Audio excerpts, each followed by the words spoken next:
Hello, I'm Anne Green, and welcome to We've Got Books. I'm a Christian author coming to you from the Dallas area of the great state of Texas, where we have friendly people, country music, and cowboys. My husband Larry is with me as interviewer, and my little Shih Tzu puppy Lily lends support and sometimes comic relief. Here at We've Got Books, we discuss great Christian fiction. We feature guest authors and their books, as well as my own books. We sit around the table chatting to get to know each author and what he or she writes. So today, we're interviewing Lana Christian about her extremely interesting biblical series, The Magi's Encounters. So to begin, Lana, will you read the back cover of the first book in your series, The Magi Encounters? Sure. My first book is titled New Star, and it's all about Aquila, a highly respected priest scholar in Magi society, and he considers his astronomy discoveries well-deserved stepping stones to a more fulfilling life. But the appearance of a new star challenges his priorities. As Persia totters on the brink of an undesirable king coming to power, he declines a position that could turn that tide. Instead, he studies a star that doesn't appear in any almanac or religious writings, except Jewish.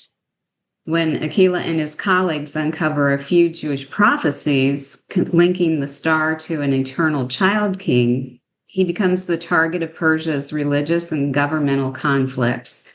So he must rely on unlikely allies with hidden agendas to free himself and reach Jerusalem. As dangers at home and abroad plunge him and his colleagues into three empires' religious conflicts and circumstances beyond their imagining, Aquila realizes his knowledge of Jesus could potentially destroy Magi society and undermine Persia's religion and government.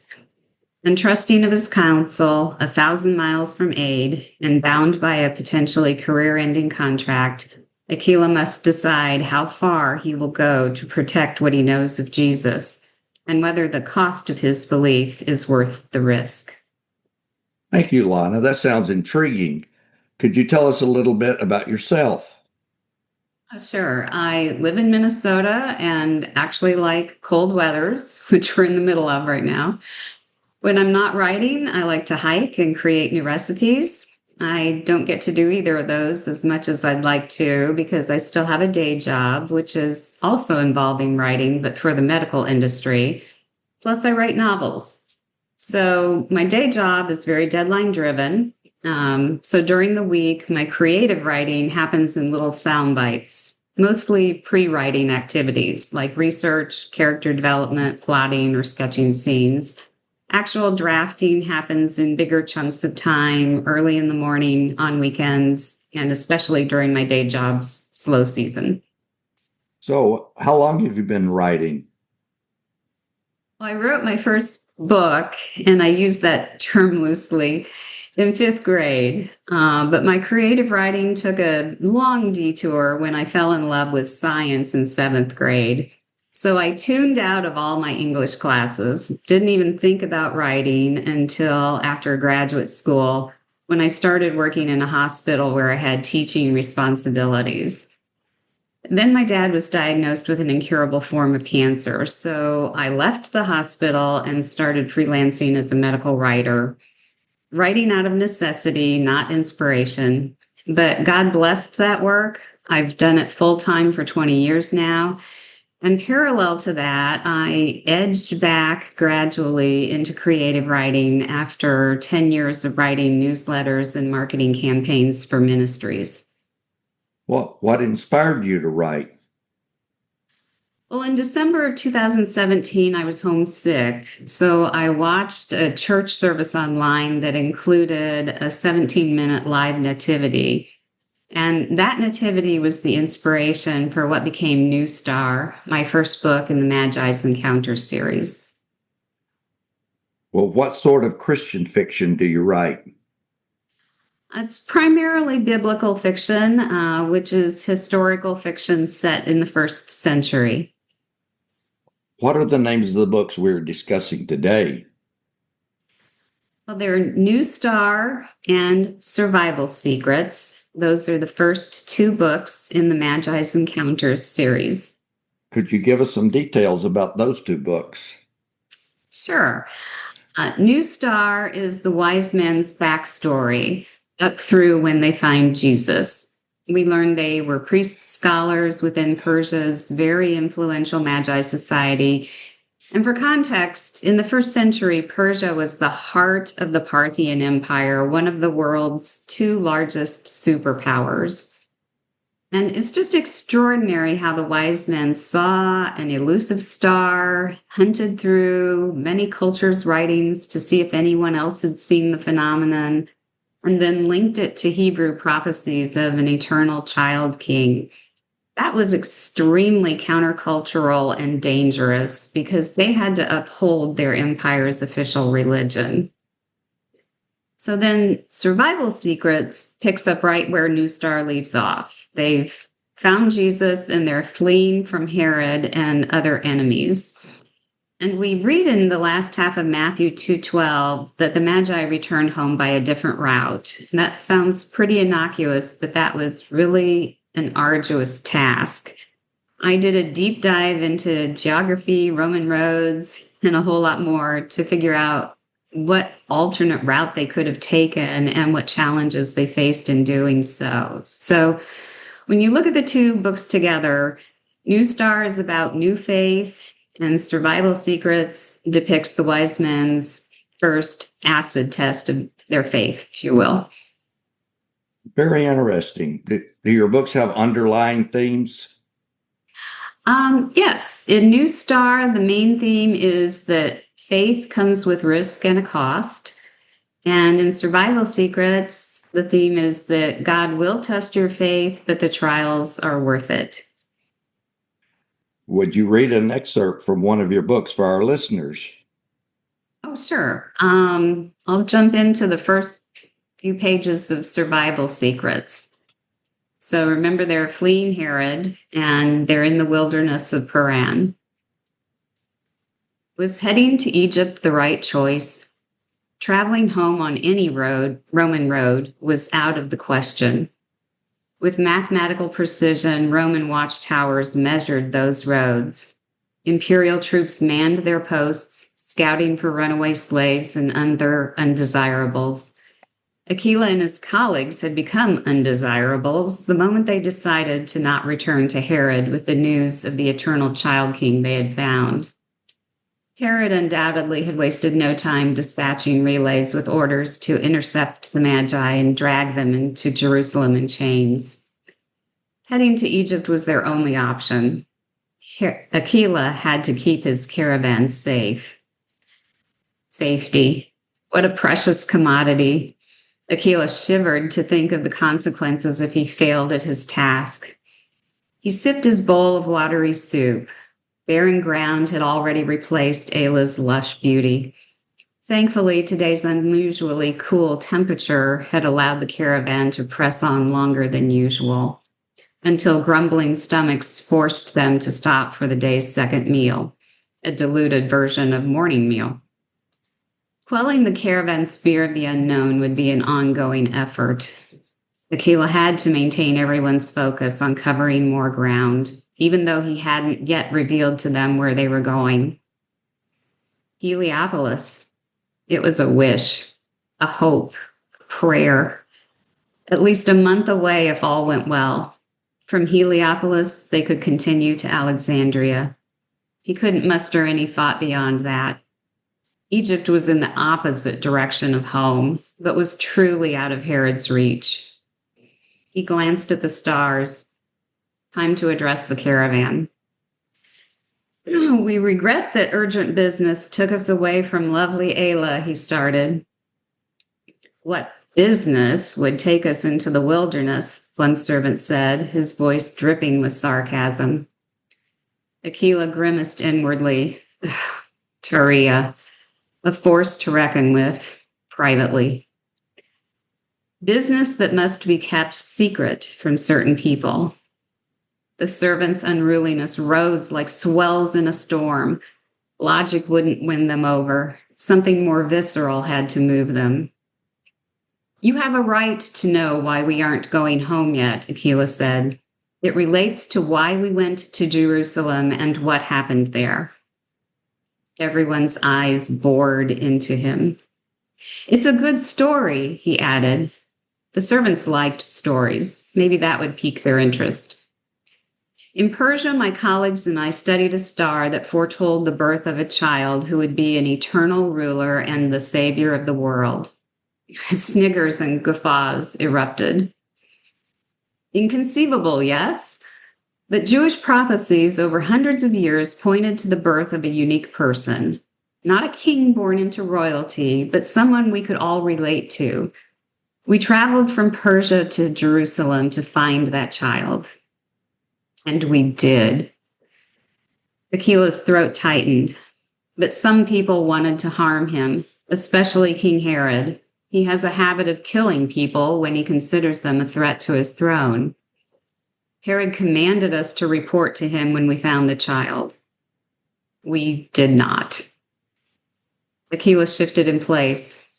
We couldn't betray the child and his family. Our disobedience to Herod made us targets of his wrath. We couldn't go home the way we came because that's the first place his soldiers would have looked for us. Aquila paused to gauge the servants' reactions. Their silence thickened like gathering fog. You defied a king? One servant finally spoke, slowly, as if testing his words. Yes. Is the child safe? Aquila exhaled a shaky breath. I hope so. Do you know where the child is now? No. Is Herod still hunting you? I have every reason to believe so. That's exciting. You've hooked me. What is Survival Secret's takeaway? Well, I want people to know that it's okay to ask God tough questions because he's big enough to handle them. You may struggle with your faith. God will test your faith, but it's worth it and he will walk you through it. Is writing fun for you? It's fun to write a scene that takes your breath away when you read it, because when it's right, you just know it in your gut. But getting to that point is a lot of hard work. And writing biblical fiction requires a lot of research. The Bible tells us who people were and what they did, but not why they did what they did. So to figure out their motives, what influenced them culturally, and what roadblocks they faced, I did a whole year of research before I started to write New Star, the first book in the series. God guided that research in ways I couldn't possibly engineer, and that is both fun and awe-inspiring.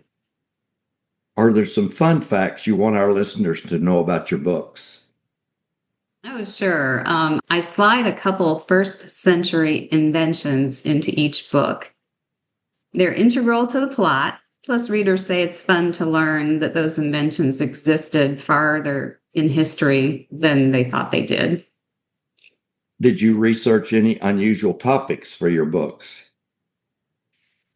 Well, the first thing I researched was all the theories behind the Star of Bethlehem, because my main character, Aquila, had to reconcile in his mind and heart what the star was, while using scientific principles to do so. The funniest thing I researched probably was everything about camels. They're just amazing. And an unusual thing I learned was how Persians delivered mail across long distances. They were so efficient that our U.S. Postal Service crafted its unofficial motto from a 5th century BC description of Persia's postal couriers. And this will ring familiar with you. It said, "Neither snow, nor rain, nor heat, nor gloom of night stays these couriers from the swift completion of their appointed rounds. Is there a movie or TV show reminiscent of your series? The short story is no. The Nativity story has been made into a number of movies, but cinematic constraints create inaccuracies with timelines and locations, such as wise men weren't present at Jesus' birth, and Jesus was not born in a stable.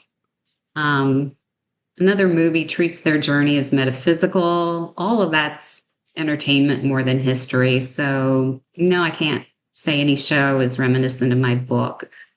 But I do want to say it's gratifying when readers tell me they love how my books show the world the wise men lived in and how they'll never again take for granted their part in history. Those encouraging words make all your hard work worthwhile. Thank you, Yes. Lana. It's been great to get to know you and learn about your series, The Magi's Encounters. My pleasure. Yes, thank you, Lana. And before you leave us, I'm sure our listeners would like to know if you have a website.